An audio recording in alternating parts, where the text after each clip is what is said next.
ఆత్మలో వర్ధిల్లుట. అనుదిన ధ్యానమాలిక. రచన డాక్టర్ ఇ. Stanley Jones. అనువాదం డాక్టర్ ఎ. సురత్నం బాసిమల్ల. 5వ వారము 7వ రోజు. సామెతలు 1వ అధ్యాయము 24 నుండి 27 వచనములు. మరణ భయము.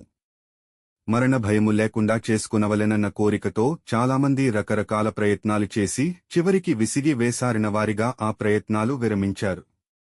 వారు వేసుకున్న ప్రణాళికలన్నీ నిష్ఫలమైపోతాయి. వారి ప్రయత్నాలు సమూలంగా నిష్ఫలమయ్యాయి. మరణము మానవ జీవితములో యథార్థమైనది, తప్పక సంభవించునటువంటిది. మరణ భయం కలుగుటకు 3 కారణాలున్నాయి. 1.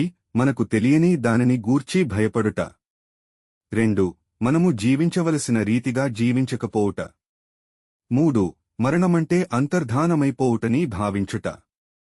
క్రీస్తును కలిగినవాడు మరణాన్ని గూర్చి భయపడడు. ఈ భయాలన్నీ క్రీస్తుకు వెలుపల కలిగేవే. మనలో జీవించాలన్న కోరిక బలంగా ఉంటుంది. ఉరుము శబ్దము వినినప్పుడు మరణ భయముతో ఒక చిన్న బిడ్డ ఒక గదిలో దాక్కుంది. అయినా చిన్నపిల్లలు ఉరుము శబ్దము వినబడినప్పుడు సహజంగా భయపడరు. కాని ఈ బిడ్డ పెద్దల చేత భయం నేర్పించబడింది. ఒక భయంకరమైన సమయములో ఉరుముల శబ్దము విని తన చిన్న బిడ్డ వణికిపోతాడేమోనని తల్లి భయకంపితురాలైంది. వాడు ఇంట్లో ఒంటరిగా ఉన్నాడు. పరుగున ఇంటికి వచ్చి చూస్తే ఉరుము శబ్దములకు వాడు నాట్యం చేస్తున్నాడు. వాడి నాట్యము, దేవా ఈ శబ్దము మరలా వినిపించుము అన్నట్లుగా ఉంది. అదే సమయములో మరియొక తల్లి తన చిన్న బిడ్డ భయపడుతుందని బిడ్డతో కలిసి పండుకున్నది.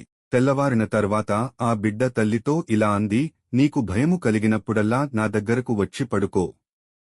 అనేకమంది మరణ భయముతో జీవితాన్ని భంగము చేసుకుంటారు. వారు చేయు ప్రతిదానిమీద ఆ నీడ ఉంటుంది. జీవితకాలము మరణ భయము దాస్యమునకు లోబడిన వారిని విడిపించుటకు హెబ్రీ 2:15 ఉన్నది. జీవితమంటే మనము మరణభయము చేత అటు ఇటూ కొట్టబడుటేనా? జీవిత భయము, మరణ భయముల నుండి విడుదల మనకుందా? క్రీస్తునందలి విశ్వాసము మరణభయము నుండి విడిపిస్తుంది. ఈ భాగము డాక్టర్ ఇ. స్టాన్లీ జోన్స్ రచించిన అనుదిన ధ్యానమాలిక ఆత్మలో వర్ధిల్లుట నుండి సేకరించబడినది. దీనిని మీకు వివరించిన వారు ఎల్. సెలా బుక్స్.